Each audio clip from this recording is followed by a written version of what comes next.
been good, just kind of watching a lot of white identity extremism occur and not be labeled as such. But otherwise, things are great. Do black men have more power than black women? Of course they do. Why are black people so weak that they allow this to happen? Well, I wouldn't say the question would be why are black people so weak. The question would be is why is white supremacy so diabolical and savage? Like I got time for that. Hey guys, if you're interested in supporting the channel, please do so by subscribing to Patreon and becoming a patron. When you do so, you will receive access to exclusive content that will not be on the YouTube stations. This is not a requirement. If you still want to watch the content on both of my channels, you can do so for free. There will also be a very important announcement that I will only be announcing to Patreon subscribers. So the link to subscribe will be in the description box if you're looking to support the channel. And a big thanks and shout out to everyone who has already subscribed and become a Patreon supporter. Also, many of you know that I do have a Teespring store where I have a number of different shirt designs on there. I've been working on the Rebuke the Dusty Beta Male Coons, featuring one of the images given to me by one of my subscribers, and these shirts will be available soon. I will announce them first on Patreon before making them available to the public. And if you haven't already done so, do subscribe to my alternate channel, The Greatest Sin. I do put content up on this channel on a daily basis as well. Be sure to hit the notification bell so you will be notified every time I go live or upload additional content. This is content that is different from what I put on my main channel. So if you're looking to support, please subscribe to Patreon. Look out for those Dusty Beta Male shirts and subscribe to my alternate channel.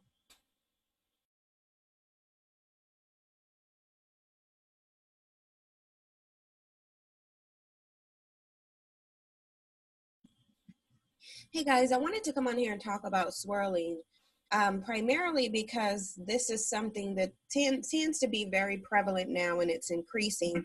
But as we know, history constantly repeats itself. So this isn't the first time that Black people have been in subjugated positions and have been swirling, nor is it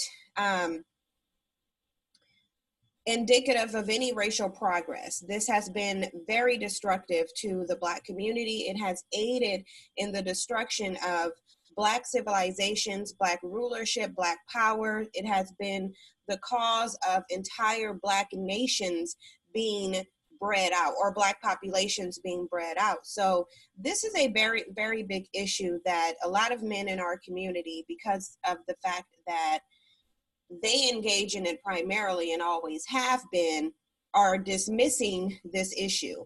Now, a lot of people, when they think about interracial dating, which is now being called swirling, they think about the Loving versus Virginia case. This is exactly what you hear about. You almost never hear about what happened prior to the Loving versus Virginia case. And many will say this was the first interracial case on the U.S. Supreme Court roster. This is not the case, and we'll go more into this.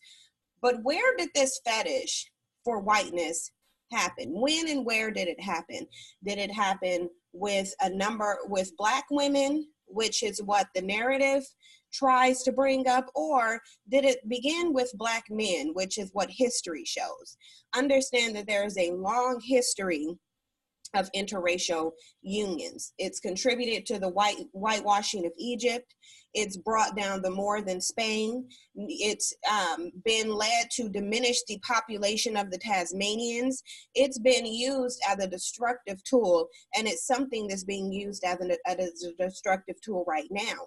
This is just something that's being ignored because, again, like I said, Black men engage in this behavior, always have, far more than Black women have. Actually, Black women's engaging in interracial relationships is recently very new.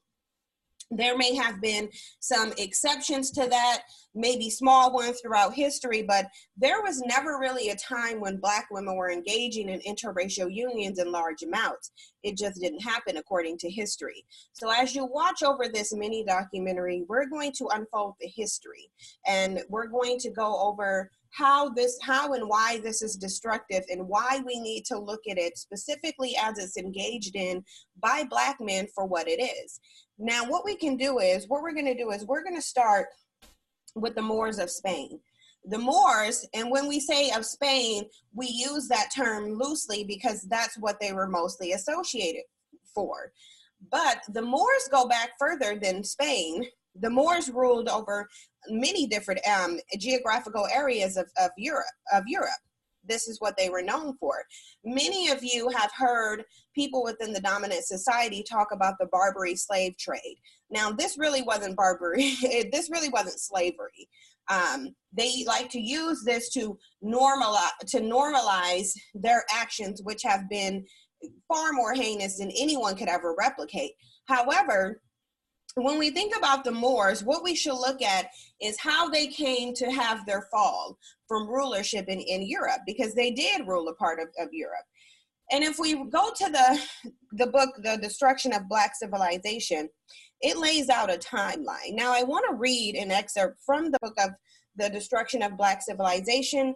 This is by Chancellor Williams, and we'll go over some history, mainly beginning with the Moors. We'll go more into the Barbary, for lack of a better word, slave trade, and then we'll kind of connect it down to now where we're at with the slew of and the increase in interracial unions. Okay, so if we go into the destruction of Black civilization, and if you guys find this on page 37, we're just going to read a little bit. We won't go too much in it, but we'll give you a brief idea. It says, from all their powerful positions of strength, they continue to arrange and rearrange the world as it pleases them. Now he's talking about the dominant society, because we know now Europeans have a global stronghold, but we need to understand how it is that African men were very instrumental in helping them to get where they are. In the United States, whites known to have any amount of Negro blood, no matter how small, are classified as Negroes. In Africa, North Africa in particular, they do the very opposite. Blacks with any amount of Caucasian blood are classified as white. This scheme was rigorously applied in the history of Egypt, for example. Their even unmaximized Black pharaohs became white, and the original Black population was never referred to as Egyptian at all. The Black kings who founded and ruled from the first dynasty are disguised as such, while the state kings, white, of the small areas of the lower Egypt are presented as the pharaohs of all Egypt, even when African pharaohs were on the throne of Upper Egypt. But you're going to want to know how is it that you had Africans in Egypt even having Caucasian blood? We need to understand how it even got to where they had Caucasian blood. And we'll get into that, because they came to have Caucasian blood because of the actions of African men. It says, blotting the Black side of history included replacing African names of persons, places, and things with Arabic and European names. One wave of the master's magic wand, and Black Hamites and even the Cushites, like this early Egyptian brother, are no longer Africans. Their periodization of African history is carefully arranged in such a way that the history becomes the history of Arabs and Europeans in Africa, and not the history of Africans. In African history, a recent publication of the American Historical Association as a guide to teaching their purpose becomes clear in the arrangement itself. First period is from the fall of the Roman Empire to 700 AD. The Arab invasion. This is during the time period during the fall of the Roman Empire, when the Moors came in and civilized. We all know that there was a period called the Dark Ages in Europe. I talked about the Dark Ages in Europe many times in many different videos. And during that time, they were rife with famine. They were very uncivilized. They were hygienically challenged. You had, stemming from that, the Black Death Plague. that claimed the life of not only just many Europeans, but many Asians as well. Due to the fact that they were uncivilized, they had human lice and human fleas, which actually sparked this disease that killed off a significant portion of Europeans and some Asians as well. After this time is when the Moors came in and civilized the Europeans, taught them the use of irrigation systems, taught them hygiene, taught them a number of different sciences and math. And throughout this is when they began engaging in sexual activities with European women. This helped to create another race of people. A lot of these Arabs that you see today can probably be traced back to this practice. And even not if it's traced back to this practice, after the Moors, there were situations in breeding in Egypt that helped to whitewash that out as well. But we'll get into that. It says, in African history, a recent publication of the American Historical Association as a guide to teaching their purpose becomes clear in the arrangement itself. First period is from the fall of the Roman Empire to 700 AD, the Arab invasions. The second period of African history in the period of Islamic civilization, 700 AD, to the coming of the Europeans in 1500. The European period from 1500 to 1960 is subdivided at the 1880 to mark the period colonialism. There is no period of Black civilization in Black Africa. Such is the Caucasian viewpoint that is almost a religion. Their very first period estimates 4,000 years of Black civilization and the very greatest periods of African achievements. Their second period is devoted to the Arabs and Berbers in Africa. Now, this is when the Arabs and Berbers in Africa is when they'll sit up here and say it was slavery, which it really wasn't. And during this time, you did have a bunch of African Moors, Black men, procreating with European women. And if we go over the research, you'll see a number of different references citing African men having harems of European women, creating children with them, creating entire different races of people who are now not identifying with any Black historical lineage and who also have a great disdain for Blackness.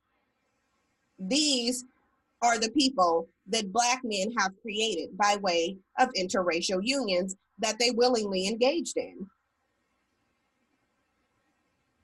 Now, all of this is done under the heading of African history, according to the destruction of Black civilization. Now, let's go into what they call the Barbary slave trade.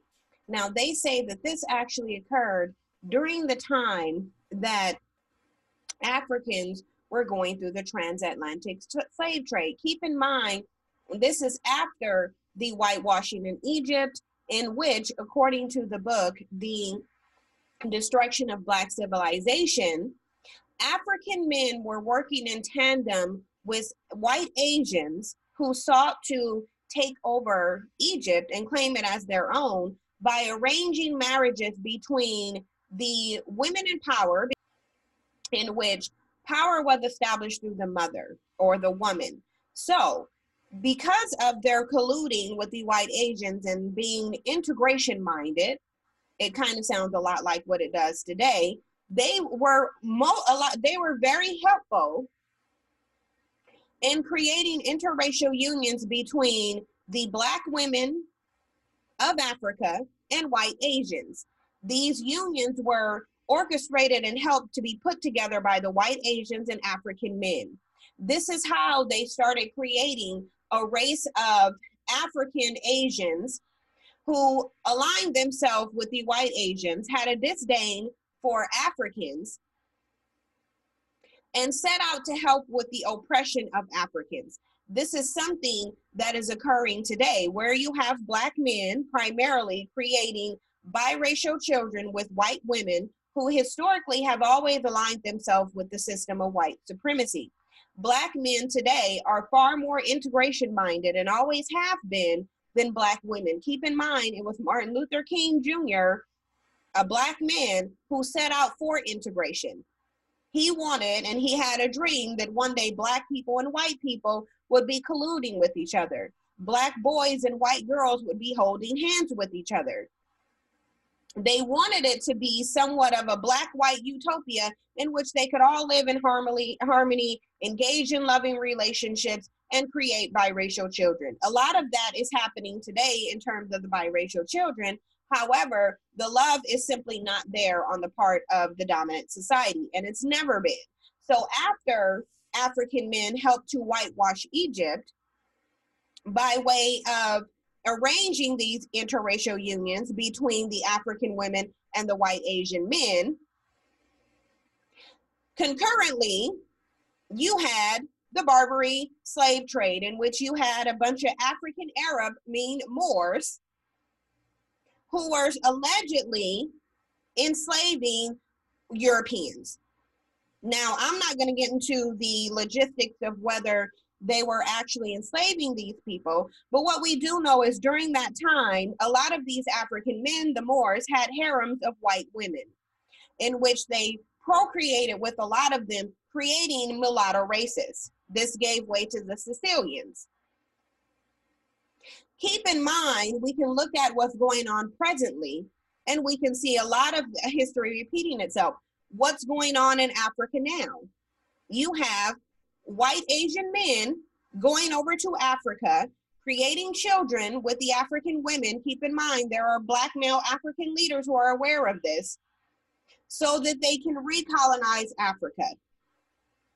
Ask yourself, would these Asians be able to successfully do this if the African male leaders were not as integration minded as they were when they were allowing and aiding in and helping white Asians create biracial children and establish power with power among the white Asians? But what also a lot of our Black historians don't tell you is that these same Moors were actually during the same time when the transatlantic slavery was beginning, they were actually helping and aiding the Europeans to go into Africa and put their people into slavery. This is when you hear the narrative of your people sold you into slavery. They're referring to that help from those African Moors who aligned themselves with the Europeans and did sell some of their people into slavery. Anybody who looks this up or studies history will find the same thing. Now, what you will also hear is you've heard some of this narrative on the Zoe Williams show where they frequently say, well, we started slavery first. This is usually what they're referring to. They also refer a lot to the Moors, but what they won't tell you is all the interracial sex that the Moors engaged in and how that may have contributed and tainted their perspective and influenced them to help the Europeans, give them the information that they need. Keep in mind, Christopher Columbus had help from the African Moors. If you research the history of this country, the Moors were instrumental in not only helping to set up this system of white supremacy, but also get their African people over here into slavery. This is where you have a lot of those videos where you have Black men saying they're Moorish citizens and they're not dominated. And that's because of their actions, even though this country does not acknowledge any type of sovereignty around anybody who considers themselves Moors. In fact, they've now been labeled under the Black identity extremists umbrella. You still have a lot of Black men out here saying that the Moors are not subjugated, the Moors are not dominated by European powers. Where are they getting this from?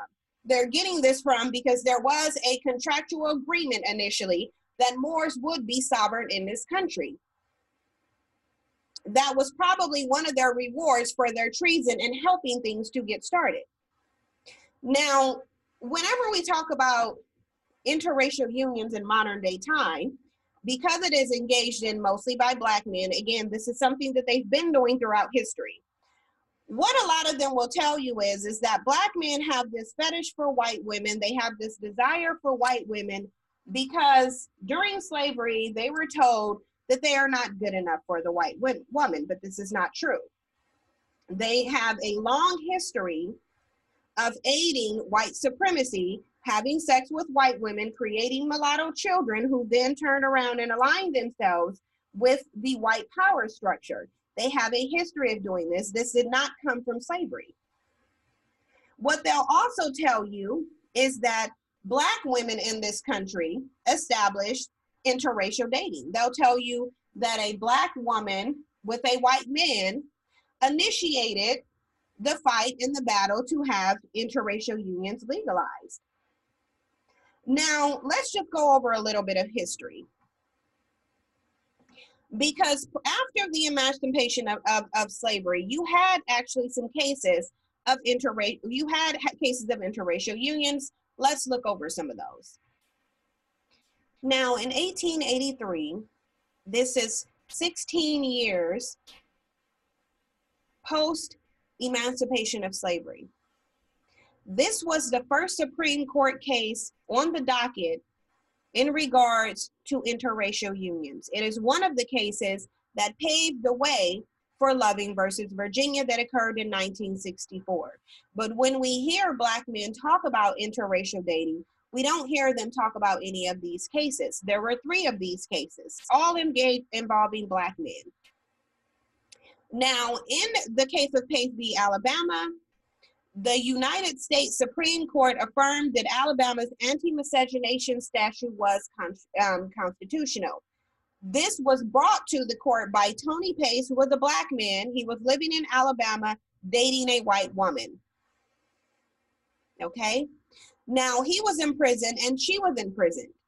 Tony Pace chose to challenge this with the Supreme Court and try to get his conviction overturned.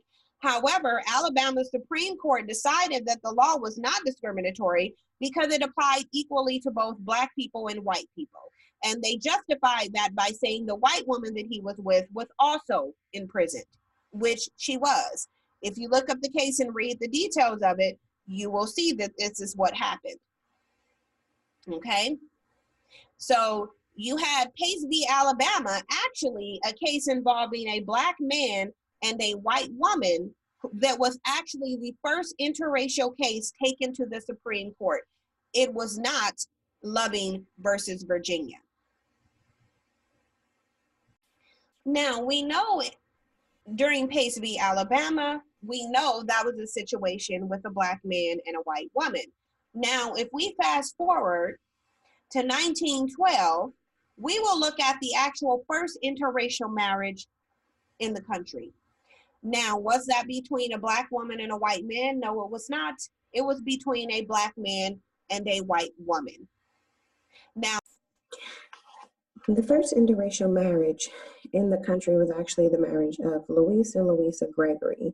And Louise was a Black American man, and he set out to marry Louisa Matthew, who was a British woman, and they got married in September 27, 1912. They got married at the behest and with the help of a white Iranian man named Abdul Baha.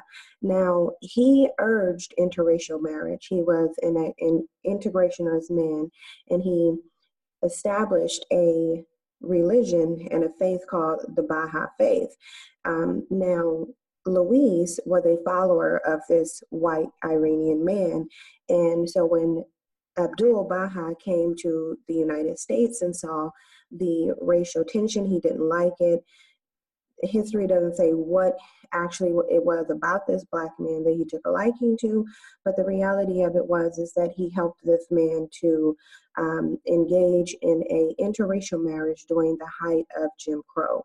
But this right here tells you the mentality, and this is what you have to think about, because again, this is another Black man who is in Jim Crow. He lives in a society that says it is punishable by death for him to even look at a white woman, let alone marry her. Yet he enlisted the help of a white Iranian man and was successful in marrying this white woman, actually in Washington, D.C., because the laws weren't as stiff. But this just tells you the mentality of it. And this is also something that we almost never hear whenever we hear about interracial unions and as it applies to Swirling, the historical context of how it applies to Swirling today.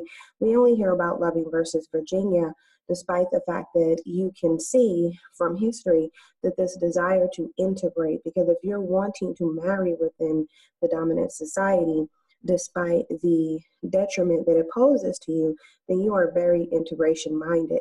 this man, like the other Black men, were not setting out to abolish Jim Crow laws so that they could have freedom and safety for people of their community. They were setting out to fulfill their own individual desires, which appears to be heavily rooted in being able to marry white women. When we also think about, the civil rights movement, many of them referenced white women and the ability to interact with them as synonymous with freedom and liberation. So this was actually the first interracial marriage in the country.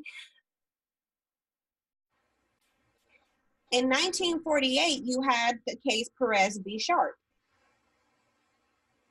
Perez v. Sharp is also known as the case Perez v. Leopold or Perez v. Maroney.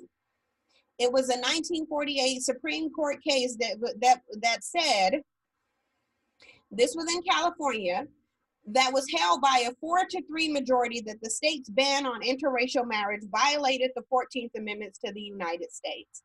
This Black man sought out to marry this white Mexican woman in California. But because California had anti-miscegenation laws, he was denied a marriage license. So what did he do? What he did was he took his case to the Supreme Court so that he could have a marriage license to this white woman. Keep in mind, even in California, clearly they had Jim Crow laws. But what was most important to this Black man wasn't that he gets the Supreme Court to reverse the Jim Crow laws so that all of the women, all Black people, men, women, and children, would be able to engage in behavior freely. He decided to go to the Supreme Court so that he alone could marry this white woman. But the thing of it is this gave leeway for any Black man in California who wanted to marry a white woman to be able to do so. Black men fight for what they want. And over history, they've been showing that what they want is whiteness. Now, the third case taken to the Supreme Court in the US was also initiated by a Black man from Honduras in 1962. He was a Miami Beach hotel porter. He was in a relationship with Connie Hoffman, a white waitress. They were an unmarried couple living together in Miami. One day, their landlady, Dora Goodnick, she found out that Dewey was with a white woman. She didn't want the interracial couple living in the apartment that she was renting to. Keep in mind, in Miami, you were living in the Jim Crow South. So she reported them to the police. The police investigated the issue, and upon their admission that they were cohabitating, they were charged in Florida State Court with the crime of a Black man and a white woman habitually living in and occupying the same room. A jury trial resulted in a verdict of guilty, and they were sentenced 30 days in the county jail and a fine of $150 that both of them were to pay. Now, McLaughlin challenged this conviction, and this actually helped to overturn Pace v. Alabama. Also, in Loving versus Virginia, you can best believe these cases that were successful were brought up as historical precedences and helped to legalize interracial unions across this country. Now, they were penalized under Florida statute that said any Negro man and white woman, or any white man and Negro woman who are not married to each other, who shall habitually live in and occupy in the nighttime the same room, shall each be punished by imprisonment not exceeding 12 months or by fine not exceeding $500. Now, McLaughlin was able to get this law overturned and his conviction vacated. So he was able to successfully get the court, the U.S. Supreme Court, to allow him to cohabitate, him and any other Black man, to cohabitate with white women. Florida was, and still is, extremely racist. During that time, they had Jim Crow laws. But did this Black man see it worthy or beneficial for him to take this case to the Supreme Court to get them to uplift, to throw out all Jim Crow laws? No, because his only goal, like the ones before him, was to be with a white woman. So he had his individual interest aside. Then after McLaughlin v. Florida, then you had Loving versus Virginia, when a white man wanted to marry a Black woman, a woman who didn't even identify herself as Black, but because of the laws, she was racially classified as Black, but everyone knows she didn't even consider herself to be Black. But that's besides the point, because Loving versus Virginia is said to be Black women's attempt, because of their love for whiteness, to marry white men. This sounds ridiculous when you go through the history of Black men and their fight to be with white women. But a lot of people don't know this information. A lot of people are not aware of these cases. So it's easy for them to cite this deception beside you and tell you that Black women, not Black men, fought to get interracial unions legalized, which is why there's interracial dating today. But that's not the case, because Black men had been fighting to get interracial unions legalized. They had been fighting to get them legalized. Then Loving versus Virginia came after that, and Richard Loving was able to get the Supreme Court to overturn these anti-miscegenation laws for every state across the country. And now today, you have it legal for Black people to engage in interracial unions with white people. And since that court case was lifted, since that law, the miscegenation laws were abolished, Black men's interracial unions with white women have skyrocketed. Keep in mind, that's not just in the States. Over in the UK, they have the highest rate of interracial unions, most of it being between Black men and white women. Now, before we get into the leaders of the civil rights movement, because I've been known to say the civil rights movement was motivated by Black men's desire to be with white women rather than Black men's desire to establish freedom for their people. Keep in mind, the civil rights movement was mostly based on being in closer proximity to whiteness, integrating with whiteness. Well, we must understand that integration and equality are not the same thing. They do not intersect, and they are not interchangeable. Just because you fight for integration does not mean you get equal rights or equality. And that is evidenced by the fact that we are still not facing equality. We are still facing subjugation, discrimination, and inequality. Prior to Abdul marrying the white woman in DC and in the early 1900s, you had Jack Johnson. Jack Johnson was a Black man who was a boxer, and he was jailed under the Jim Crow law for being notoriously known for being with white women. Now, I've said this sickness runs so deep into them that even the threat of death is not a deterrent for the Black man as it applies to his desire for the white woman. This has been evidenced throughout history. Now, they've asked President Trump to consider pardoning Jack Johnson. Now, he would be getting a posthumous pardon, and they said this was called for by Sylvester Stallone. Now, Jack Johnson is the first Black heavyweight champion. He was convicted in 1913 under the Mann Act. This was a federal legislation that made it illegal to cross state lines with a woman for the purpose of prostitution or debauchery or for any other immoral purpose. Keep in mind, during these Jim Crow laws, it was illegal for Jack Johnson to even be with a white woman. Now, they said Jim Crow era prosecutors often used the legislation as a type of anti-miscegenation law. Now, we know in 1913, anti-miscegenation laws were in full effect. Did that stop Jim Johnson from satisfying his insatiable desire for white women? No, it did not. He did not care about putting himself in harm's way, just like many other Black men didn't back then and still don't today.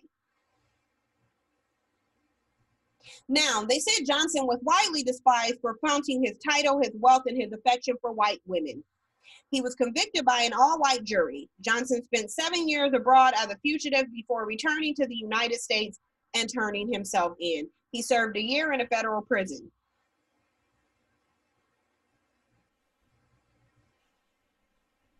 Many people also said that Jack Johnson specifically liked to flaunt his white women in the faces of Black women in a taunting manner. That sounds oddly similar to today, in which you have Black men who, on social media, constantly compare white women to Black women. They'll encourage Black women to be more like white women, to be feminine like white women.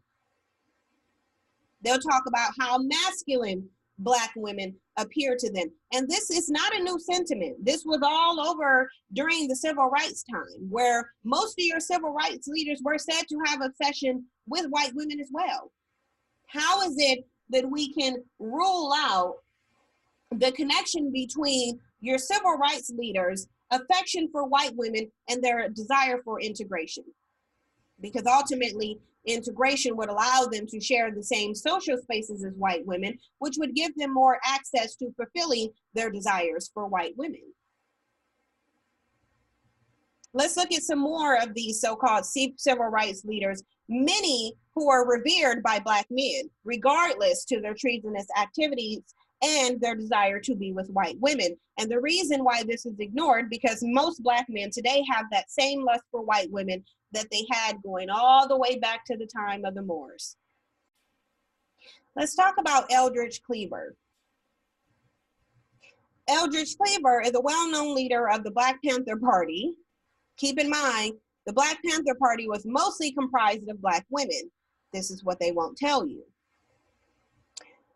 Eldridge Cleaver is revered by Black men. Today, you even have some of your prominent YouTube pictures using Eldridge Cleaver as the backdrops and icons on their YouTube pages.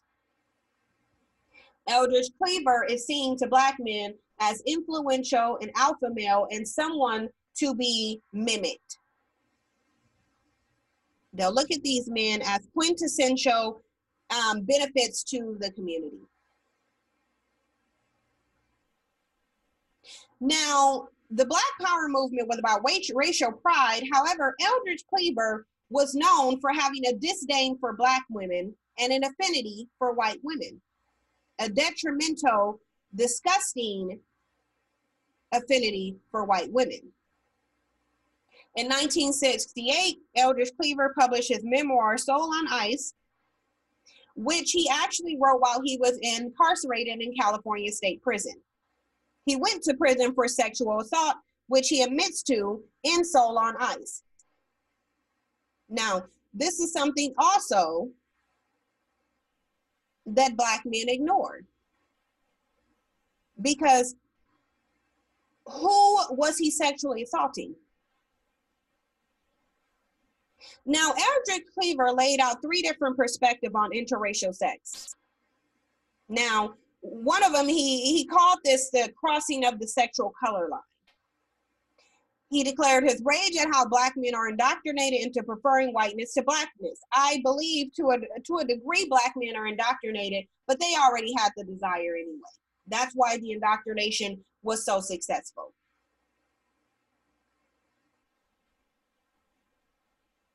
Now, Eldridge Cleaver understood that his very own lust for white women, he said, was a part of the historical context he grew up in. He stated how he sought to resist the desire with violent attitudes and actions. So to him, this was a compulsion and an innate desire that he simply could not escape. I think many Black men share that same compulsive desire. Eldridge Cleaver, however, was admitting to his. Then he talked about the possibility of interracial sexual relationships to become romantic relationships.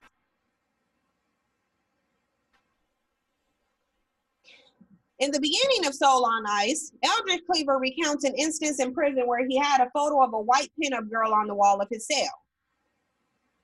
A guard tore it down, telling him that he would only allow him to keep up a picture of a black woman. However, Eldridge Cleaver's self-hatred and desire for whiteness would not allow him to do that. Now, Eldridge Cleaver wrote in that book, the disturbing part about the whole incident was that a terrible feeling of guilt overcame me as I realized that I had chosen the picture of a white girl over the available picture of black girls. He went on to ask himself, was it true that I really prefer white girls over black? And then he decided that yes, he did. Many black men share this sentiment. I want to read you guys something that Eldridge Cleaver wrote before we get back into his history and then ultimately conclude it. This is a quote. It's quite long from the same book, Soul on Ice, in which Eldridge Cleaver said, there is no love left between a black man and a black woman. Take me for instance. I love white women and hate black women. Just in me so deep that I don't even try to get it out of me anymore. I'll jump over 10 nigger bitches just to get to one white woman. Ain't no such thing as an ugly white woman, and just to touch her long, soft, silky hair. There's softness about a white woman, something delicate and soft inside of her. But an N-word bitch seems to be full of steel, granite, hard, and resisting. I mean, I can't analyze it, but I know that the white man made the black woman the symbol of slavery and the white woman the symbol of freedom. We just heard a Mary on a panel, not with this exact sentiment, but relating black women and her womb as the cause of slavery as well. Now, that's not to say that Mary had the affinity for white women. He is married to a black woman. He has black children. However, that sounds quite a bit like the mindset of black men today. But let's continue. Every time I'm embracing a black woman, I'm embracing slavery. And when I put my arms around a white woman, well, I'm hugging freedom. Isn't that what Quincy Jones said? We'll get to him later. I started out practicing on black girls in the ghetto where dark and vicious deeds appear not as aberrations or deviations from the norm, but as a part of the sufficiency of the evil of a day. When I consider myself smooth enough, I crossed the tracks and sought out white prey. I did this consciously, deliberately, willfully, methodically. Rape was an insurrectory act. It delighted me that I was defying and trampling upon the white man's law, upon his system of values, and that I was defiling his woman. I felt I was getting revenge. How many times have we heard black men say, by getting with white women, I'm sticking it to the white man. I'm getting revenge on the white man, not realizing the white man gave them permission to be with white women in the first place. Because if he didn't want you with him, he would simply murder you like he was doing before, like he's doing now for different reasons, and he's doing it with impunity. But look at the psychology of these men. Admitting to the fact that white men have completely conquered their mindset, completely damaged and determined his psychology to the degree that he has him right where he wants him. Let's continue. From the site of the act of rape, consternation spread outwardly in concentric circles. I wanted to send waves of consternation through the white race. I knew that the black man's sick attitude towards the white woman is a revolutionary sickness. It keeps him perpetually out of harmony with the system that is oppressing him. He says this while he sits in prison and writes this. Many whites flatter themselves with the idea that the Negro male lust and desire for the white dream girl is purely an aesthetic attraction, but nothing could be further from the truth. His motivation is often of such a bloody, hateful, bitter, and malignant nature that whites would really be hard-pressed to find it flattering. Now, Eldridge Cleaver wrote this in 1968.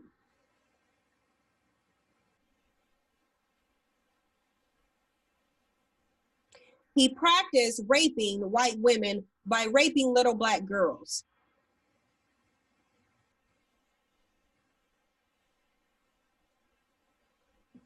But let's continue with the previous breakdown of Eldridge Cleaver.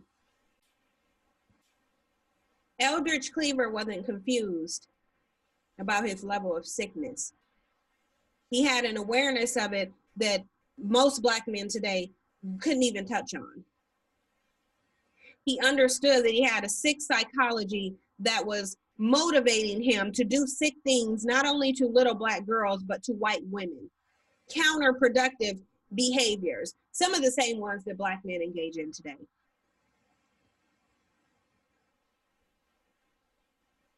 Now, Eldridge Cleaver also talked about the European standard of beauty.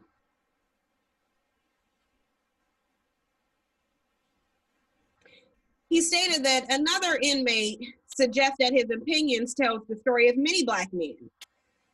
Keep in mind, this was in the 1960s. He said, all our lives we had the white woman dangle before our eyes like a carrot on a stick before a donkey. Look but don't touch.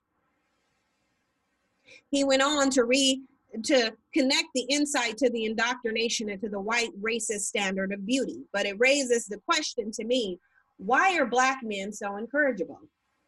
Why are they so susceptible to white indoctrination? Now, keep in mind, they'll tell you today that the Black man is the least susceptible to white indoctrination. But if we look all throughout history, they've been the most susceptible to it, the most to fall prey for it, and the most to have a damaged psychology as a result of it. Now, Eldridge Cleaver also discussed the case of Emmett Till. Emmett Till was the 14-year-old Black boy who was viciously murdered for allegedly flirting with a white woman. This is what ultimately sparked the civil rights movement. A Black boy meeting his demise as the result of a white woman. His murder was an act of racist violence against the idea that a Black man could desire a white woman, and further, the threat that he would defile her purity through miscegenation. Understand that they still have that mentality today.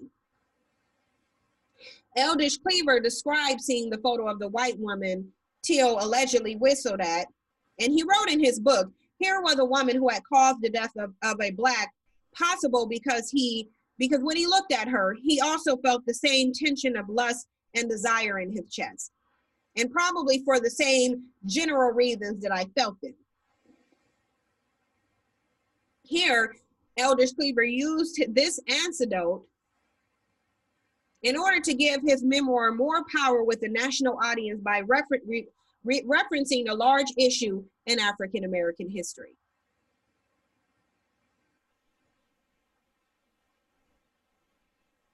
In jail, Eldridge Cleaver talked about how he changed his feelings towards white women in order to resist his desires for them. He saw his desire for white women as a betrayal of his community and race. He also connected his resistance to a form of self-determination, a central tenet of Black power ideology. And he wrote in his book, I stepped out of the white man's law, which I repudiate with scorn and self-satisfaction. I became a law unto myself, my own legislature, my own Supreme Court, my own executive. Eldridge Cleaver also emphasized Black masculinity, mimicking the masculinist tones of most of the Black Panther Party. He revealed that his violent crimes by explaining it was paramount importance for me to have an antagonistic, ruthless attitude towards white women. Finally, he presents the following poem entitled To a White Girl. It says, I love you because you are white, not because you're charming or bright. Your whiteness is a silky thread shaking through my thoughts in red hot patterns of lust and desire. I hate you because you're white. Your white meat is nightmare food. White is the skin of evil. You're my Moby Dick, white witch, symbol of the rope and hanging tree, of the burning cross. Loving you thus and hating you so, my heart is turned into crucified. This is a sick psychology that Black men have today. Again, Eldridge Cleaver is revered by Black men. Eldridge Cleaver is seen as a masculine alpha Black male to be mimicked by other Black men. He's seen as an example of Black masculinity that Black men should adopt. That's why they use him. But he's telling you he had a sick psychology. He hated himself and loved the very thing that he understood was evil. How many other Black men are in love with evil today? Now, after Eldridge Cleaver wrote this poem, he admitted to rape.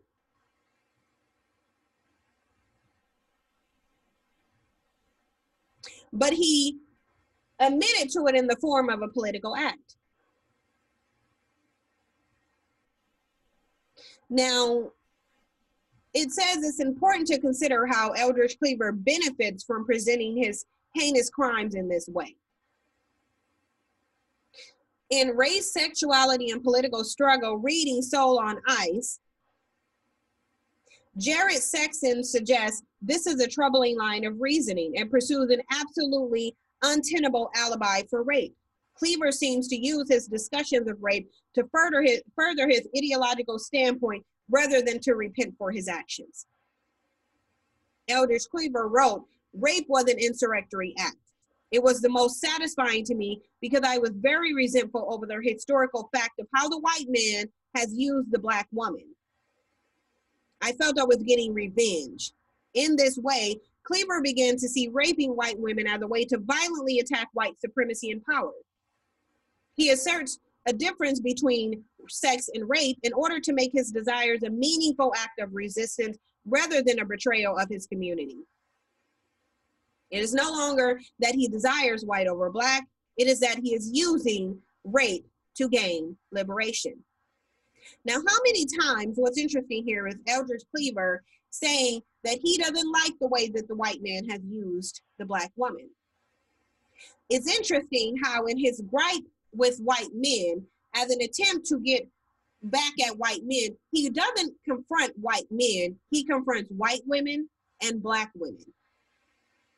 This is the same cowardly behavior that many Black men engage in today. They will not attack white supremacy. They will not attack the white men who they feel like have done these things to them. They'll attack Black women.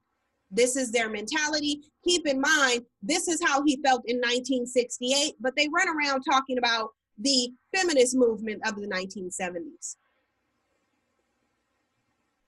Eldridge Cleaver wasn't the only one who held this toxic mentality, so imagine how Black women were being treated by Black men.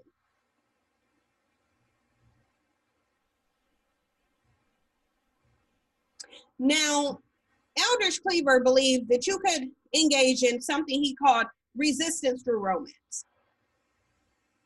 This was his third and final analysis on interracial sex. He saw the possibility of interracial relationships to supersede racist cultural attitudes and point towards a racially integrated future.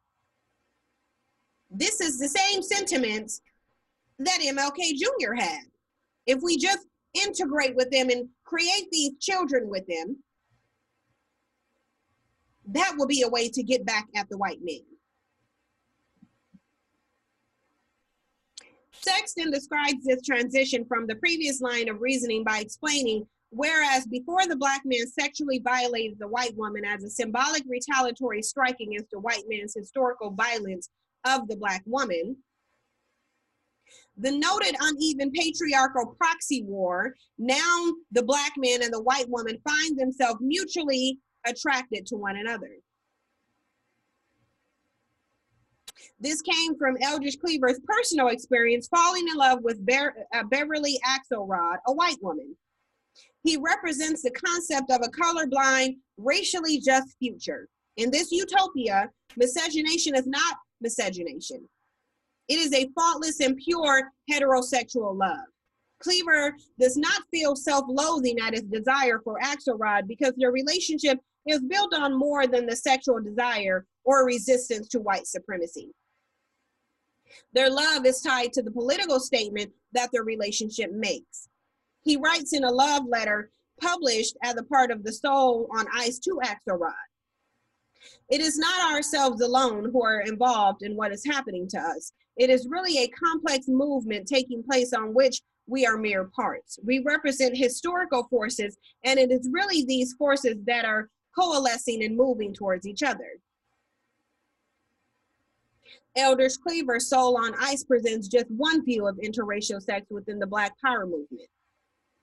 His analysis is fraught with the problems as he tries to use this public platform to deny his crimes and publicize Black Power ideology at the same time.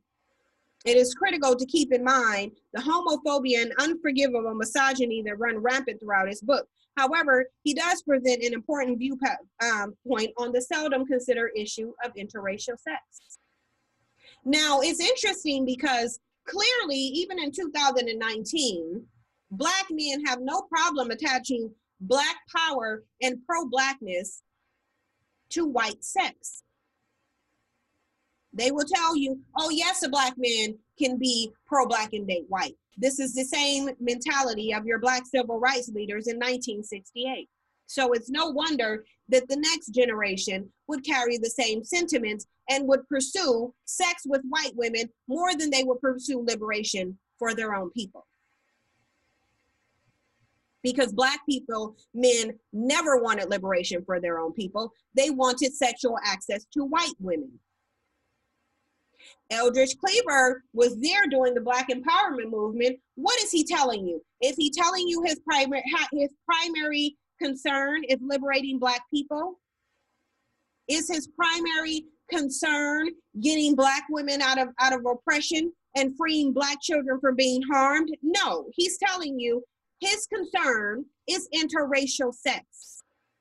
Having a utopia in which Black men and white women can be hand in hand and fall in love and resist the power structure, because to him, that's Black power. But he's not the only one that shared that mentality. Quincy Jones said liberation and freedom was the ability to marry a white woman. It was the ability because white men told them they couldn't, but they could obtain liberation if they could just obtain that white woman. Why do you think it's so hard to get them to fight today? Why do you think you have a slew of Black athletes with white women? Why do you think even today, still, the highest form of interracial unions between Black men and white women? In the UK and in the US. Black men have a lust and a fetish for whiteness that is insatiable, incurable. But let's look at some of the other civil rights leaders. Martin Luther King is known as the father of the civil rights leaders. He wanted to integrate Black people, and he was successful. Now, it has been said many times that MLK was a very promiscuous man, and most of his promiscuity was directed towards white women. Much like Obama, it is alleged that prior to him beginning in politics, he was in love with white women. He simply was given a Black woman because it created a better political image. The same exact thing is alleged about Barack Obama. But Barack Obama is biracial. He was raised by his white grandmother. Therefore, all through his life, it would be no wonder that he would be in love with white women. He is the product of a Black man and his desire for a white woman. Now, it's not new news that people would speculate about MLK's white girlfriend and secret biracial child. This has been an ongoing, what they would call rumor, that was substantiated by the woman coming forth herself and describing her relationship with MLK. This shouldn't be too far-fetched, considering the majority, if not all, of your civil rights leaders had a detrimental lust for white women. We just heard about Eldridge Cleaver's. Malcolm X admitted that he once preferred white women until he went to jail, to prison. Then his attitude changed.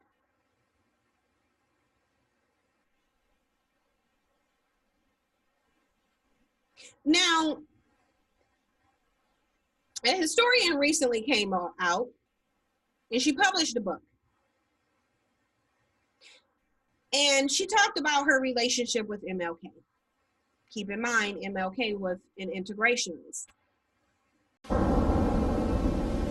But things were far worse than Daddy King imagined. His son was in love. He became interested in the daughter of the cook. I think her name was Betty. And he started walking across the campus to see her. And then we found out that he was getting kind of serious. He said, well, what do you think about us getting married? And I said, well, I don't think it's a very good idea. You know, I said it would be wonderful if we were a different time and we were different people, but I don't think it would work.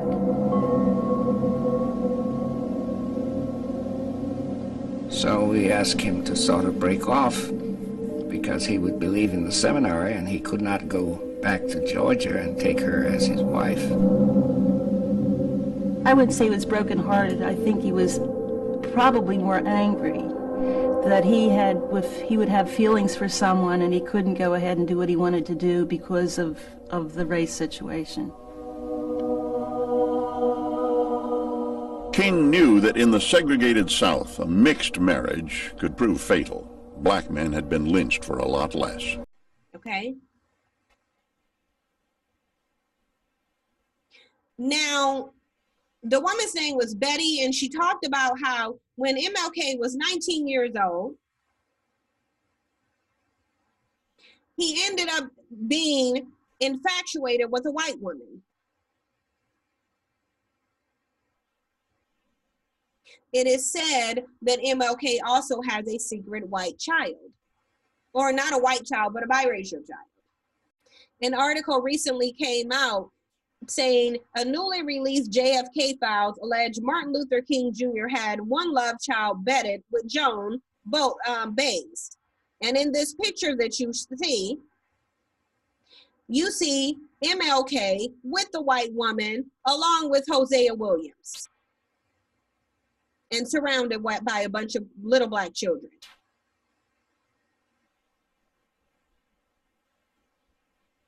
Now, this came out in a 20-page report released by the FBI. It said that a responsible Los Angeles individual informed an agent that King had an affair with the wife of a prominent black dentist and may have fathered a baby girl. The individual, who's supposed to be a relative of King Paramore and had known the Reverend since 1960, also accused him of having affairs with 3 other women, including Baez, all of them white.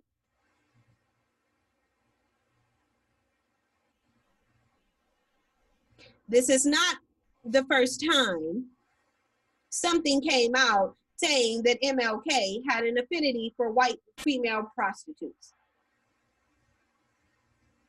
Is it any wonder why he was so focused on integration and having this utopian dream and fantasy that it seemed like was shared with Eldridge Cleaver, in which black men would have free reign to love as many white women as they wanted to without fear of consequence from that white men that they simply would not and could not challenge head on. And they still don't, because they have a deep fear of him. And so what they do is they express their rage through disdain for black women and interracial sex with white women. Now let's talk about James Earl Jones. And James Earl Jones did an interview in which he discussed his preference for white women. And as we go through this, I want you guys to pay very close attention to how he explains his preference for white women as he sits with a white woman and tries to call her Mongolian when she is clearly white with red hair. But aside from how this white woman looks, I want you to pay very close attention to how he answers the questions that's asked of him. And think about who this sounds like today.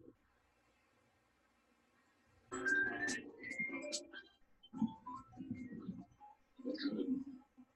Funny thing, when you talk about freedom, you usually challenging the man, right?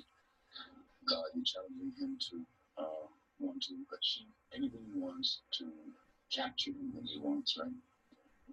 And around the age 14, you begin saying, well, there's certain kind of women you shouldn't have, you know, and so on and so forth. Well, that's actually one aspect of the problem. I think that thing that happens at 14 should not happen, first of all. A man should pursue the kind of woman that either is in his dreams or it is in his reality or whatever.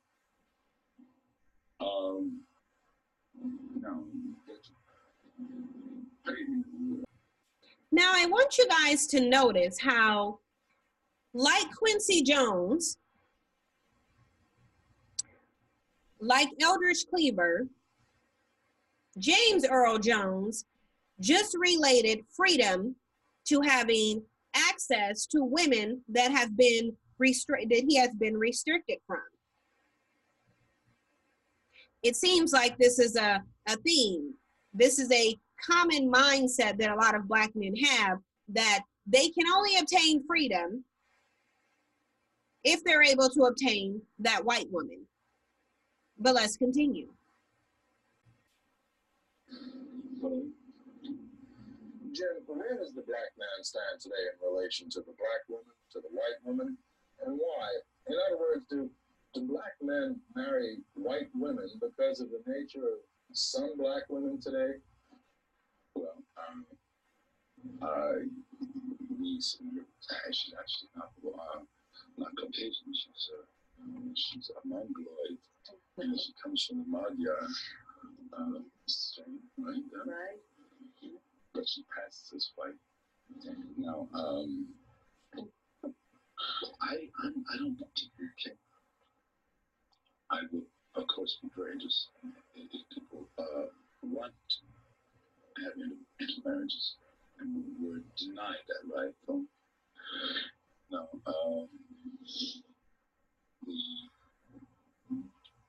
so what your question was, what is the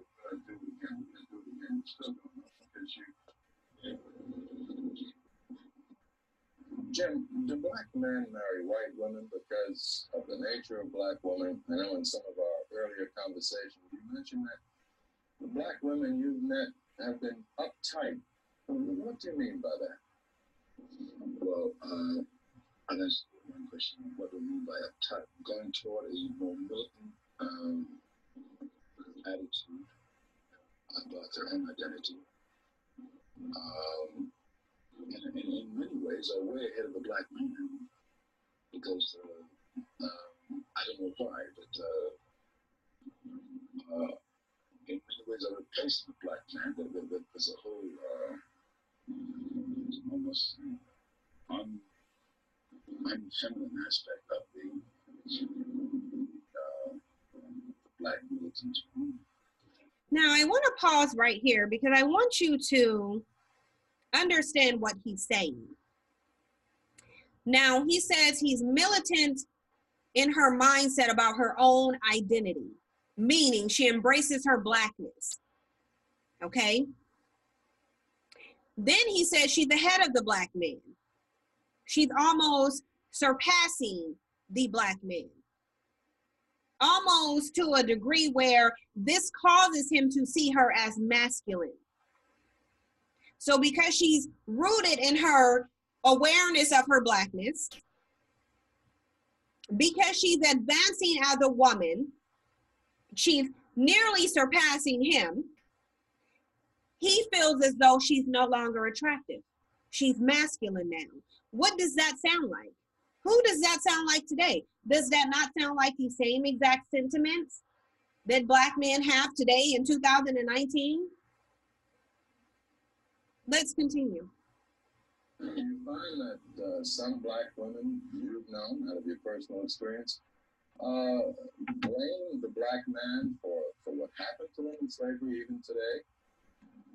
Of course, if the Black man, regardless of the causes, failed to protect her, left her in a position where she had to sell herself for a bargain move with her body. And so, yes, she had, there's resentment about that. But it's very complex now. You see, I think in another generation, we'll get a whole crop, a whole generation. Yeah, where does the black man stand today in relation to the black woman, the white woman? Why? You hear it said that some black, I better do that again, I'm sorry. Jim, do black men marry white women because of the nature of black women? We've said in some of our earlier conversations that black women seem to be uptight. Uptight about what? Uptight about their position in society.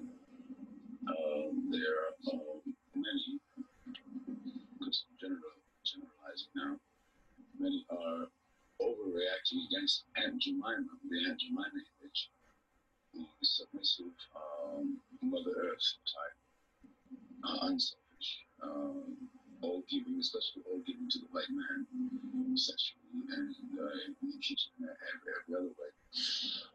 And she's also overreacting against the problem of having to be the breadwinner, the matriarch of the house. The myth of the black matriarch is really a myth because it's not. It wasn't a choice. Many black women, I'm sure, once they found this job has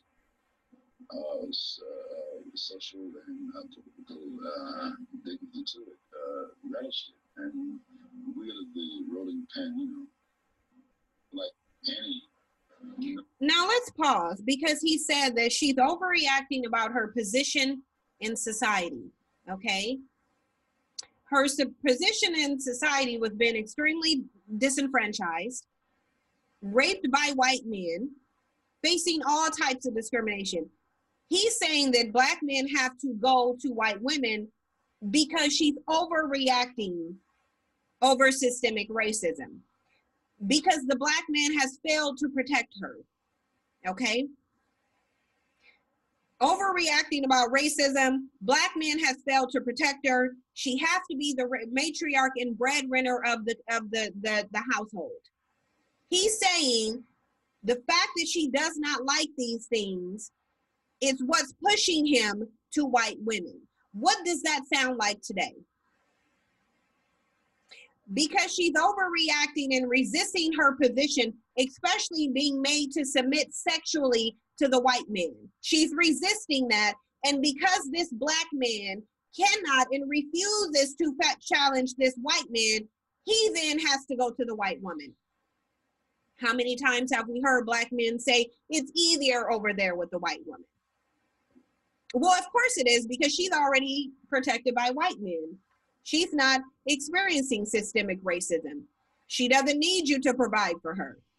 So there is no expectation. So ultimately, is James Earl Jones not expressing the exact same sentiment that black men were expressing today? How has this affected the mindset of black people over generations? Let's continue. Minority mama would do.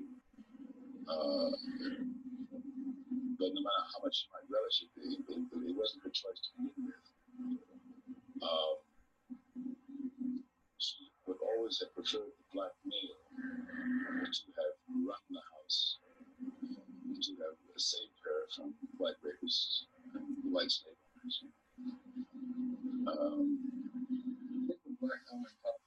Now look at what he's saying. He's saying during this time, the black woman would have preferred for the black man to run the house. Now, they'll tell you the black woman put the black man out because she wanted an EBT card. James Earl Jones, as he sits with this white woman beside him in front of a white man, is telling him the black woman would have preferred that the black man be the sole provider of the house. She would have preferred that he protect her from white sexual assault. She would have preferred those things. But clearly, black men didn't care about what she preferred because he simply withdrew those benefits from her. Again, the white woman doesn't need those protections from black men. So the expectation simply isn't there. She does not need him to provide for her. She does not need him to provide her societal protection. She does not need the black man to protect her from rape from other black men. She knows that white men protect her. But let's continue, because I want you to hear what his white woman says. But I recognize that this reaction can exist. That's another question. Why did you marry Julia? I married Julianne because Julianne had nothing to do with race at all, really. If I looked at it from a social standpoint, I could say that she outshone as a person most women I met of any race. Thank you. All right, Julianne, why did you marry Jeff? But first, do you know what Jim means by the uptightness of black women? Oh, yeah. You've been in the Well, I've felt it. I've sensed it with almost every black woman that we know, whether they accept me or not. You know, there's always a tolerance, but there's always hostility behind it. I can understand it intellectually. Thank God I didn't have to go through the process that made it occur.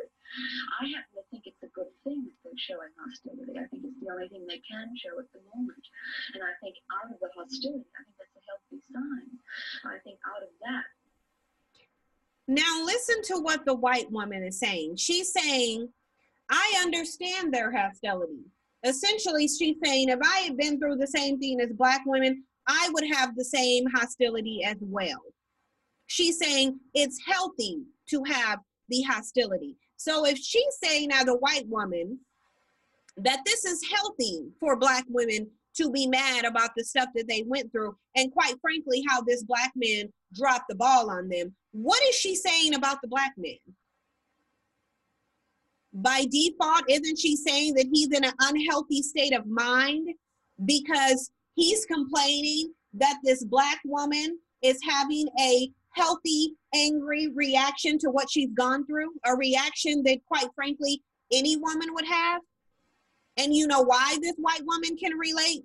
Because you had a movement called the feminist movement, in which you had a bunch of angry white women resisting the oppression that was set forth by their man. But you have James Earl Jones saying that because she's had a negative attitude to a position that he admits black men put them in, because it wasn't her choice to be the sole breadwinner. It wasn't her choice to be raped and brutalized. It wasn't her choice to be in a matriarchal situation. Because of that, we have to go now to the white woman, because you're expecting us to do something that we cannot and will not do for you as a man, because it involves us standing up to that white man, and we are not going to do that. So we're going to go to this white woman who's already protected, who doesn't need us to do any of those things. That's an interesting psychology, because I've said black men go to white women because it is easier, because they don't have the expectation of fulfilling the role of a man. They simply must be there and provide a sexual upgrade. But that white woman knows everything that she really needs for manhood is provided to her by the white man. Let's go over some more of the psychology of the black male swirler. Now let's talk about the well-respected, well-known abolitionist Frederick Douglass, who passed long ago. There's a term that says behind every powerful man, there's a woman who helped him attain what he had obtained. That applies to the former Anna Murray Douglass, who he was married to. Now, we already know that ultimately, prior to the passing of Frederick Douglass, he was married to a white woman. Now, Before that, he was married to Anna Murray Douglas, who helped him to accomplish everything that he's accomplished, even freedom from slavery. But what a lot of people don't include in the story about Frederick Douglass is when he was married to Anna Murray Douglas, how much he had to endure from the white women that Frederick Douglass had around himself. Because Frederick Douglass, on his abolitionist career, he ended up working with a number of different white women. One of them was profound because he moved a number of them in his home. And throughout the time that he had these white women living in his home, they made multiple disrespectful comments about his wife, Anna Murray Douglas, ranging from her illiteracy and the fact that she couldn't read. They would talk about her looks, her height, her stature, her skin tone, to the degree that this put a lot of strain on his relationship with Anna Murray Douglas. Now, this was documented and witnessed by several different people, how much him having these disrespectful white women around was putting strain on his relationship with Anna Murray Douglas. But did he care?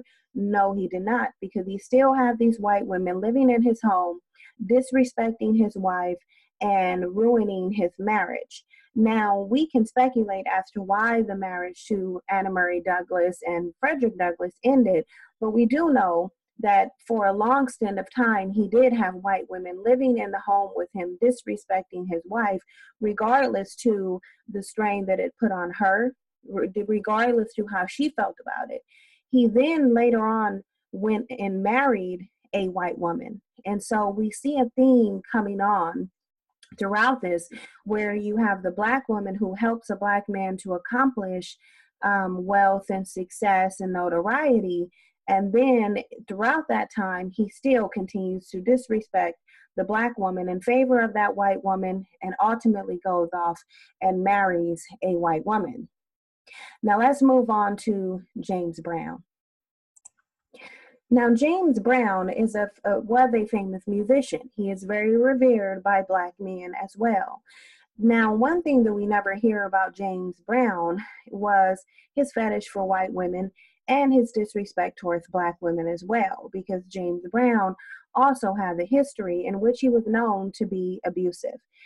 One of his daughters spoke out about the abuse that she saw her Black mother suffer at the hands of James Brown. Now, we do know, as we went through this information and as we looked into the lifestyles of a lot of these men of the civil rights movements, not saying that James Brown was the leader of the civil rights movement, but we do see a theme where they have a negative perspective of Black women, they treat them horribly, and then they move on to white women. James Brown was no exception. The woman that you see in the picture of James Brown ultimately became his lover. Now, they met during a time in Atlanta, Georgia. He wrote a number of different songs with her. A lot of his career involved this white woman where he partnered with her and ultimately ended up being in a relationship with her. Now, this white woman ended up being in possession, which is what you see right now, of a lot of James Brown memorabilia. But what's really interesting about this story about James Brown and this white woman that he called his lover is that she had come out claiming rape and sexual assault. Although this was a consensual relationship and it was well documented to be such, she still came out claiming the old white woman was raped and she was coerced by the big Black man. Now, this has been going on for years and years, hundreds of them, but do Black men learn? No, they don't. Now, I want to read a little bit about this story with this white woman who chose to say that she was coerced into this relationship with James Brown.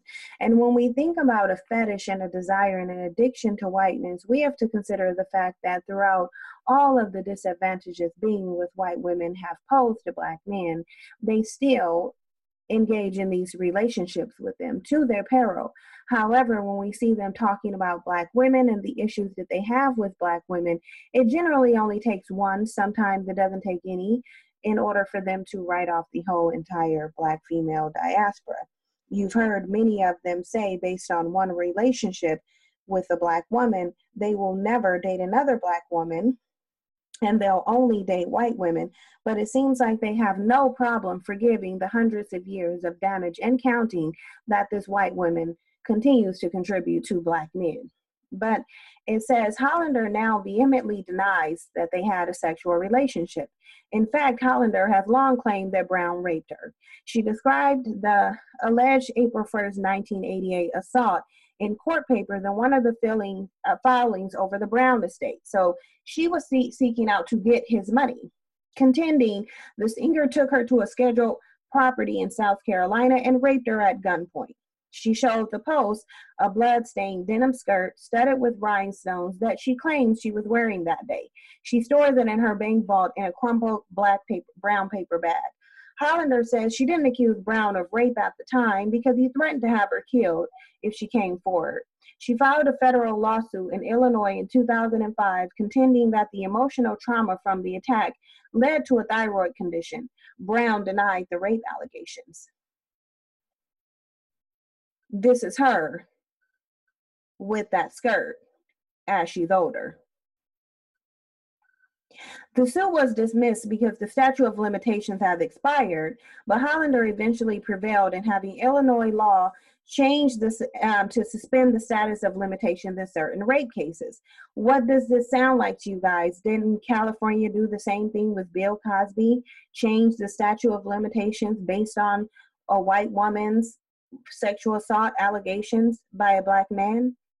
But let's continue. At the time of the alleged attack, Brown was deep in a downward spiral. He was regularly getting high on cigarettes, soaked in formaldehyde and laced with PCP, a concoction he called Gorilla. On April 3rd, 1988, 2 days after the alleged rape of Hollander, Brown was arrested for beating his wife, Adrienne Rodriguez, attacking her mercilessly with a lead pipe and shooting at a car she was hiding in. Now, as you see, the pathology is still the same, because while he's going through a false rape allegation of one white woman who wants to claim assets from his estate, it didn't stop him from marrying a white female Hispanic, because this is the mentality and the pathology when you consider the lust and the addiction that black men have displayed over time for white women. It says in September 1988, he led police on a 2-state car chase during which he tried to run over 2 officers. Cops had to shoot out his tires to stop him. Brown was convicted of aggravated assault, among other charges, and received a 6-year jail sentence.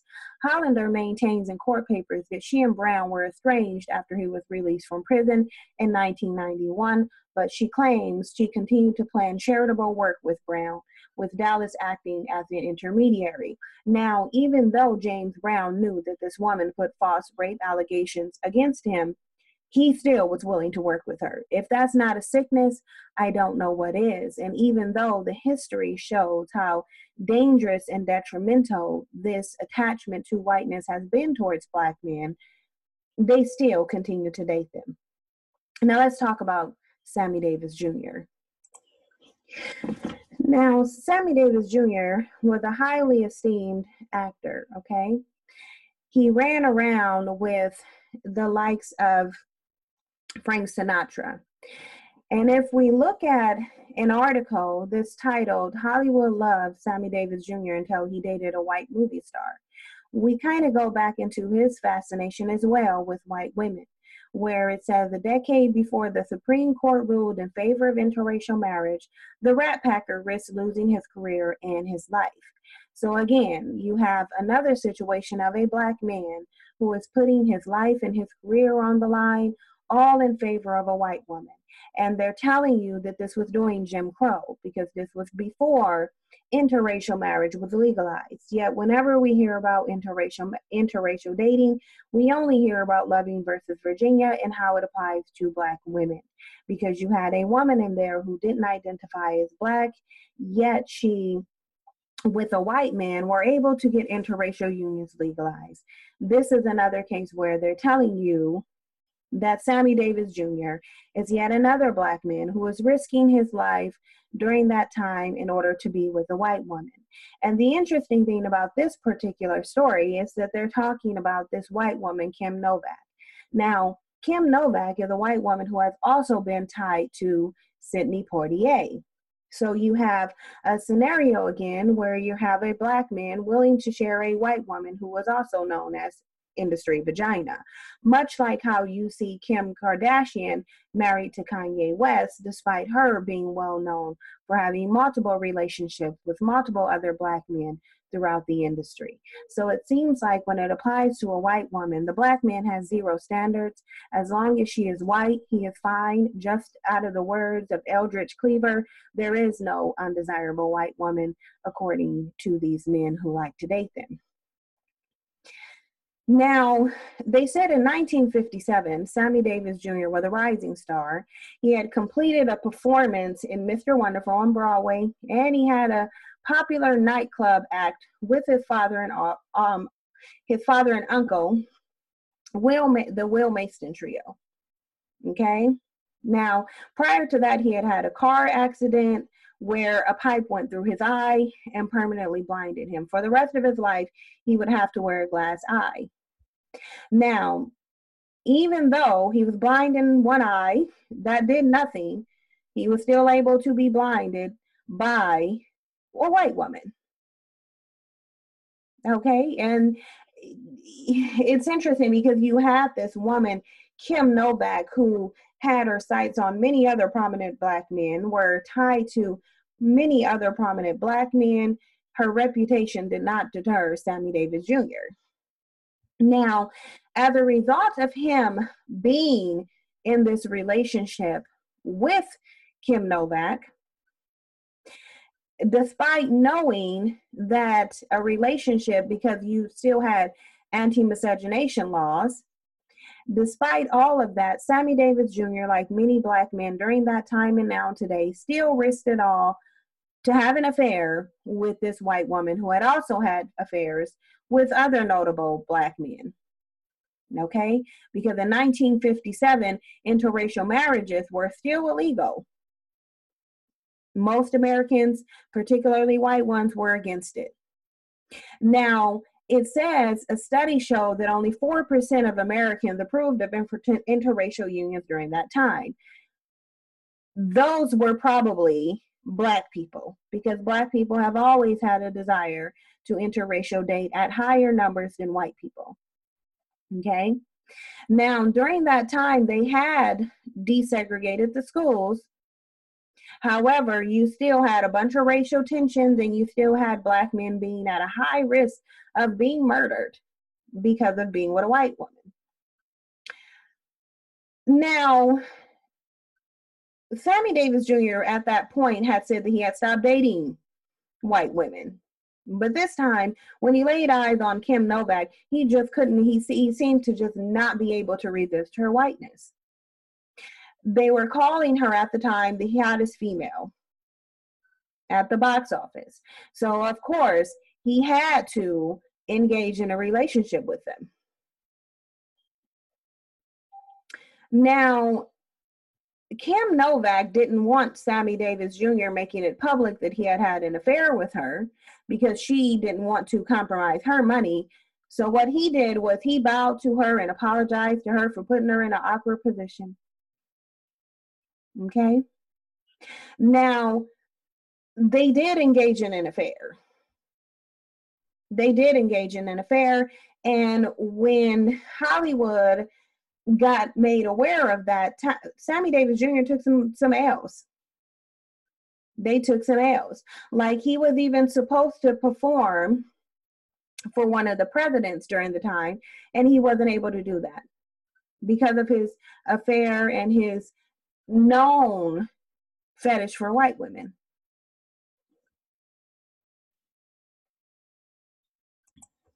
Now, I want to go into a little bit about what this article states about their relationship and how Sammy Davis Jr. received multiple threats to his life as well as to his livelihood, which was his career. However, that did not deter him from this white woman. But it says in December, Novak went home to Chicago for the holidays while Davis stayed in Las Vegas. He missed Novak so much that he found a replacement for his act and flew overnight to meet her and her parents. Now, I don't know how to pronounce this man's name, but we'll just say Irv Kupcinet of the Chicago Sun-Times heard about the visit and mentioned it in his column. Gossip heated up. There was a rumor Davis and Novak had taken out a marriage license. Kim Novak is about to become engaged to Sammy Davis Jr. and Hollywood is aghast, reported the London Daily Mirror. When Khan found out, he became enraged that his star, who was regarded as property he had invested in, was dating a black man. The next morning, while flying to Los Angeles, he had the first of several heart attacks that would soon kill him. By all accounts, Khan was a ruthless studio chief who admired Benito Mussolini and had ties to the Chicago mob. He even wore matching ruby friendship rings with gangster Johnny Rosselli. There are various accounts of what happened next, but what's clear is that Khan took out a mob hit on Davis. Gangster Mickey Cohen found Davis's father and passed on the threat. Sibler was there when Davis received the phone call. So not only is Sammy Davis Jr. being threatened by this, but also his family. But does he care? No, he does not, because throughout history, it's been shown and proven by these swirling black men that the only thing they care about is being able to obtain this white woman, which to them is being able to obtain freedom and liberation.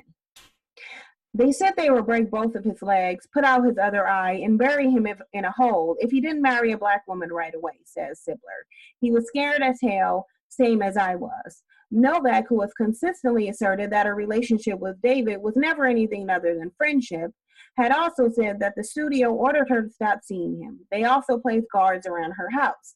Now, it's really interesting because you see this portrayal of this black man who is madly in love with this white woman, who he's willing to risk his life, his family's life, his career, and everything he worked hard for this white woman, while she regards it as a friendship. That is reflective of how white women view relationships with black men today in comparison to how black men view relationships with white women. Because on social media, we even see black men putting out videos saying the white woman is God. They put the white woman on a pedestal, says she's the ideal mate, she's the ideal female, and that other women, specifically black women, should mimic her. But what are white women doing and saying in return? When white women speak of black men, they talk about his sexual ability, his skin tone, his swag, and his looks. White women hold power in society to help to liberate black men, but she doesn't do that. She doesn't use her power to help liberate him. She uses her power to help subjugate him. So even today, you see a difference in how white women regard black men versus how black men and the importance and the value they place on white women. White women value black sex. Black men see white women as the key to liberation and freedom. But let's continue. She said, and I thought this is ridiculous. I don't want to live like this, she told Larry King in 2014. I couldn't see what was wrong. Do you know what's so terrible? So she's saying, I'm not going to risk my life and my livelihood for this black man. It's simply not worth it. It is simply not worth it to her. Soon after, in January of 1958, Sibler was sitting in the bed in the Sands Hotel polishing a cowboy boot when he noticed Davis sitting on the other bed paging through an address book. Okay? Now, it said, the man said, I see, what the F are you doing? And he said, I'm looking for someone to marry. The woman who chose was Lorraine White, a black singer who worked across the street at the Silver Stripper. She and Davis had gone out a few times in the past. Keep in mind, this is his black beard, because his life has been threatened. He's been forced to marry this black woman. In order to save his life, he has been forced to marry this black woman, but that still doesn't take away the taste of the white woman out of his mouth. Because again, he doesn't want this black woman, he wants the white woman. She and Davis had gone out a few times in the past. Now Davis offered her a lump sum between $10,000 and $25,000 to marry him and act as his wife. She agreed. In pictures of their Los Angeles wedding, White and Davis drink out of an oversized martini glass beside a tiered cake with the word happiness written on it. But Sibler, who drove the couple to their wedding suite, recalls that Davis drank heavily all evening and became so distraught that he couldn't marry a white woman that he tried to strangle the black woman. Sibler restrained Davis and carried him to his room. He was so hurt, Sibler says, he quoted to me as he ripped my coat apart at the shoulder, "Why won't they let me live my life?" So because he can't marry this white woman, he tries to strangle this black woman and kills her. He's drinking. He's overly emotional because his life is ruined because he can't be with this white woman. Sibler remembers that Davis was particularly distraught the night at the hotel. "I walked back into the bedroom just as he was putting a gun to his head. So if he can't be with the white woman, life is simply not worth living. I jumped on him and I got the gun away from him. Then I sat on him with my knee on his shoulders until he passed out." By September, newspapers were reporting that White and Davis were getting divorced. One day, a couple of years later, Sammy and Sibler were having lunch at the 20th Century Fox when a woman walked in. She was tall and lovely with shiny blonde hair and a husky voice. Davis promptly introduced himself because, again, he simply wanted a white woman. Her name was May, pronounced Mai. Britt, a 26-year-old Swedish white actress who was filming a remake of The Blue Angel. She and David started seeing each other. Soon he proposed marriage and she accepted. An outsider to American racial politics, Britt didn't see why race should keep her away from the person she loved. On June 6, 1960, while in England, Davis announced their engagement to the press. The public went mad. Bert Boyer, a close friend who co-wrote Davis' autobiography, said in an interview, "When they got engaged, all hell broke loose. The studio immediately canceled Britt's contract. They assumed that she was no use in the box office married to a black man. But he's in his glory because, remember, he tried to strangle and murder the black woman." The next day, British fascists picketed the theater where Davis was performing in London, booing, shouting, and carrying signs saying, "Go home, nigger," and other racial slurs. Davis told the press while blinking back tears that it was the most savage racial attack I've come across. But keep in mind, only a few short years later, he tried to strangle the black woman in the car because he was using her as a beard so that he didn't face punishment for wanting to date white women. This is the sickness that they have. Back in America, Davis and Britt were inundated with hate mail. Criticism came not only from white people, but also from black people who had long accused Davis of race trading, and articles with headlines like, "Is Sammy ashamed he's a Negro?" There were bomb threats in theaters where Davis performed in Reno, San Francisco, and Chicago. At the Lotus Club in Washington, D.C., the American Nazi Party picketed outside, but the audience gave Davis a standing ovation when he walked on stage. Davis received so many death threats that he hired 24-hour armed guards. He worried his wife would be attacked if they were seen together, so they rarely went out. When they did, Davis carried a gun or a cane with a knife concealed in the tip. Mai was almost like a prisoner in a mink-lined cell, says Boyer. "I don't know of a time when they could walk out on the street and have fun and be happy like anyone else." Now, keep in mind, none of this hate mail and attacks on his life was anything in comparison to the misery he met and he felt when he was forced to marry that black woman. Keep in mind, he tried to murder this black woman. He tried to strangle her and shoot himself in the head at the mere notion that he would have to marry a black woman. But he was able to tolerate all that hate mail, all that vitriol, all of the death threats in honor of this white woman. This shows a sick pathology that appears to only be prevalent in the black male with regard to this white woman. Now, why is it that we see a current theme? We see a current theme among these black revolutionaries, many of them who black men praise, and the connection that they are making between their access to white women and freedom. So it continues to raise the question, was black men's interest and desire ever protecting black women? Or was it obtaining that white woman? Because again, understand and remember, this goes all the way back to the Moors. Before plantation was created, before the transatlantic slavery, Black men had that desire for whiteness. When they were helping to whitewash Egypt, that was out of a desire for whiteness. When they were failing to protect their women during Jim Crow, in which they were being raped and were sending Supreme Court cases to get permission from white men to be able to be with white women, were they thinking about protecting their women then? Because another theme that you hear from these Black men is that they failed to protect Black women. They put her in a position in which she had to be the role of the provider, the protector, and then they fought her for it and go off to the white woman. Again, throughout history, it is being shown that Black men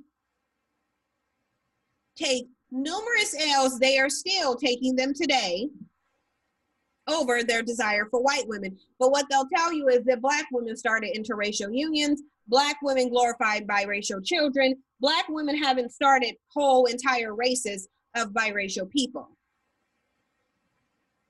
After the emancipation of slavery, most biracial people had a Black mother and a white father due to plantation rape that was running rampant around there. Today, 51 years later, post Loving versus Virginia, most biracial people have a Black father and a white mother. So you cannot look at this on an individual basis. Black men have been busy breeding out their Black heritage. But let's move on. Let's talk about Sidney Poitier. Sidney Poitier is also said to be pro-Black. However, Sidney Poitier, after the Civil Rights Movement, decided to leave his Black wife for a white woman. He probably only joined the Civil Rights Movement because he, like many other Black men, wanted access to white women. Harry Belafonte was another one. He was a friend of Sidney Poitier. Harry Belafonte made it known that there was no way he would be with a Black woman. I believe he stated that there was nothing that a Black woman could do for him. He was interested more in white women. However, he does have children. Sidney Poitier does. And whenever Sidney Poitier goes out, who do you think that he shows with him? His biracial children, ignoring the Black ones, promoting the biracial ones.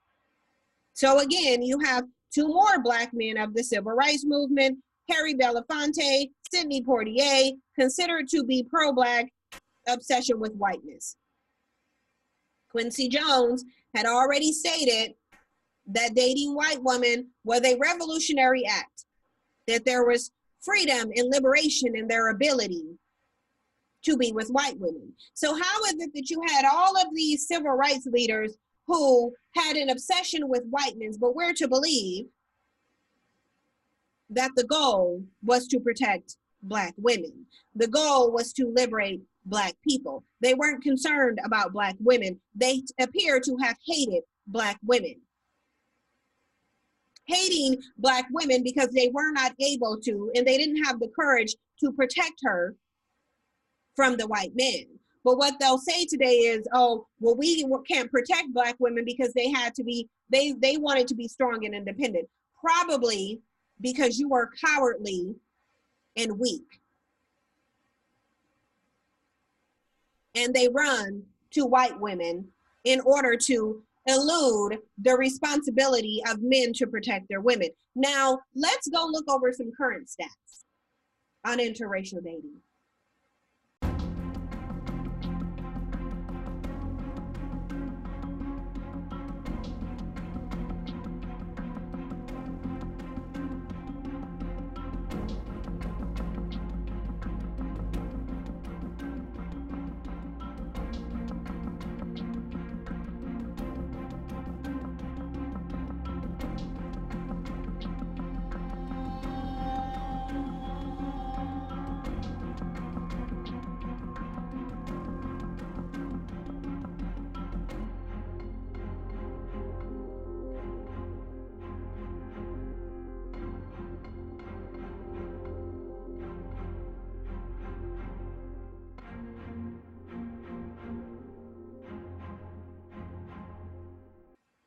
Because even today, black men have that same hatred and disdain, but love for white women. Today, you have black men dating interracial at a rate that's nearly 3 times that of black women. We see a slew of videos all over YouTube in which black men adamantly express their disdain for black women and their preference for white women. They're exhibiting the same mentality that their black male ancestors had, stemming all the way back from the Moors. But they refuse to acknowledge this psychology of self-hatred. They'll call it love is love. They'll say the black woman is just not feminine. The black woman is just not living up to the standards of what white women provide. Meanwhile, white women have nothing positive to say about black men except for their sexual ability. Even in the video that we looked with James Earl Jones, did the white woman mention anything about his character? And even if we saw the whole interview, we wouldn't have heard anything about his character, because all we hear about is his sexual ability. How he has swag, how they like his skin tone.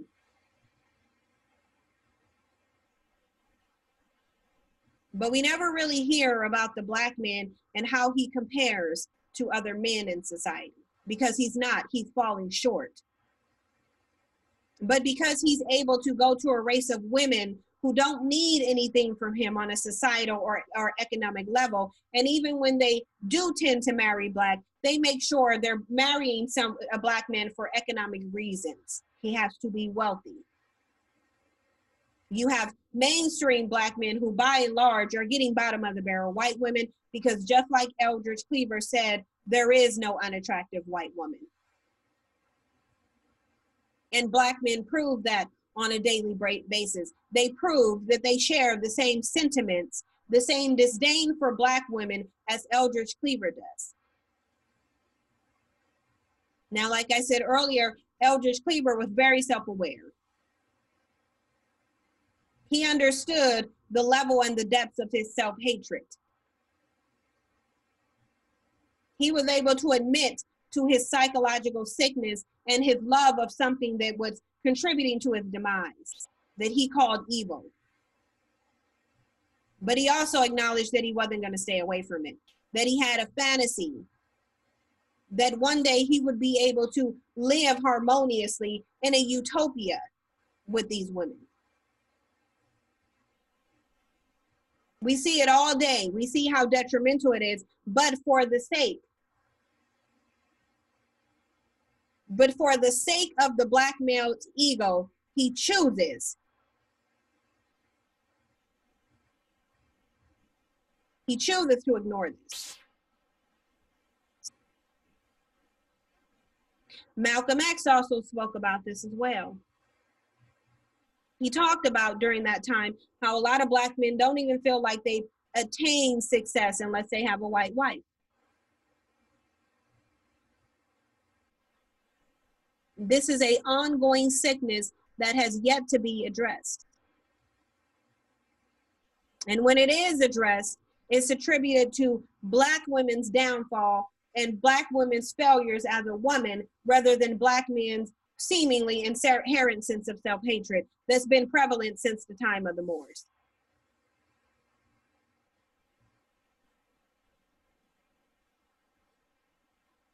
Now we'll end with this short video from Malcolm X in which he speaks about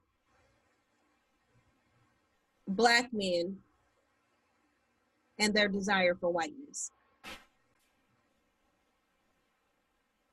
The desegregation decisions and other type of legislation and Supreme Court decisions depends upon changing the white man's mind. The Honorable Elijah Muhammad teaches us that our own mind has to be changed. We have to change our mind about ourselves. In what way? Well, so he teaches us the importance of moral reformation, a knowledge of self. And for instance, if the average so-called Negro, he doesn't think that he can go into business and provide jobs for himself. And because of this, he thinks that he can only get a job from the white man, or he can only get clothes from the white man, or he can only get food from the white man.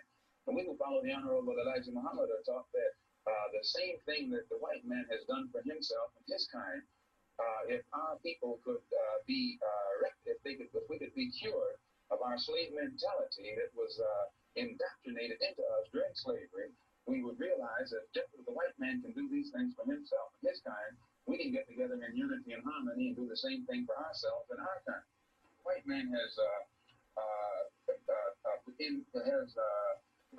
he brainwashed the so-called Negro to the point of believing in white supremacy so much that today some Negroes think that they're not making progress or they don't have anything unless they're living in a white neighborhood, unless they have a white man's neighborhood, a seat in the white man's school or a position on the white man's job, and they even have taken it so far they don't think they're successful in life unless they have a white woman as a wife.